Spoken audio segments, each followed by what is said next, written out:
Shalom saudara, Tuhan tidak pernah berjanji bahwa orang percaya tidak akan mengalami badai kehidupan. Tetapi Tuhan berjanji akan selalu menyertai ketika Tuhan hadir di tengah badai kehidupan. Maka badai tersebut akan segera reda karena Tuhan kita lebih besar dari apapun permasalahan kita. Bagaimana caranya kita bersikap agar Tuhan mau menyertai di tengah badai kehidupan kita?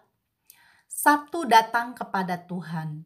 Firman Tuhan Matius 11 ayat 28. Marilah kepadaku semua yang letih lesu dan berbeban berat. Aku akan memberi kelegaan kepadamu. Tuhan Yesus berkata, marilah datang kepadaku semua yang berbeban berat, karena aku akan memberi kelegaan. Sayangnya, banyak orang yang tidak mau datang kepada Tuhan ketika mengalami masalah banyak. Banyak orang maksud saya merasa kecewa dan meninggalkan Tuhan ketika menghadapi badai kehidupan. Kedua, berdoa dan berpuasa. Firman Tuhan Mazmur 35 ayat 13. Tetapi aku, ketika mereka sakit, aku memakai pakaian kabung. Aku menyiksa diriku dengan berpuasa dan doaku kembali timbul dalam dadaku. Beberapa tokoh Alkitab seperti Daniel, Esther, dan Yosafat pernah melakukan doa puasa ketika menghadapi pergumulan yang berat. Mereka berdoa dan berpuasa meminta belas kasihan Tuhan untuk menolong mereka menghadapi pergumulan tersebut. Tuhan melihat kesungguhan hati mereka dan akhirnya turun tangan menolong mereka.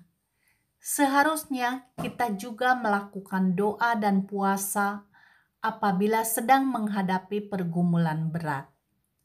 3. Sabar menunggu waktunya Tuhan. Firman Tuhan Yesaya 40 ayat 31.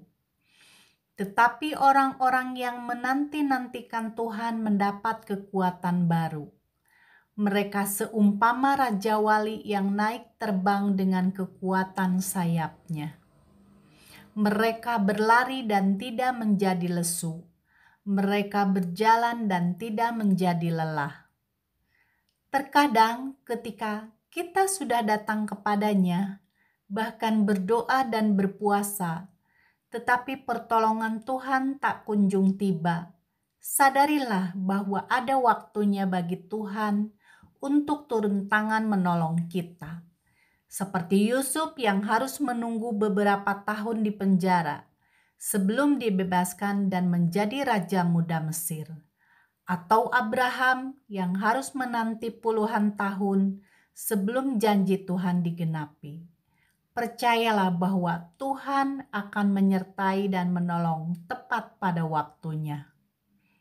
Di sini Petrus dengan iman melangkahkan kakinya keluar perahu, menginjak air yang bergelombang dan berjalan mendekati Yesus sesuai dengan undangan Yesus. Pada akhirnya mujizat terjadi dalam hidup Petrus di mana dia menjadi sama dengan Yesus, dapat berjalan di atas air.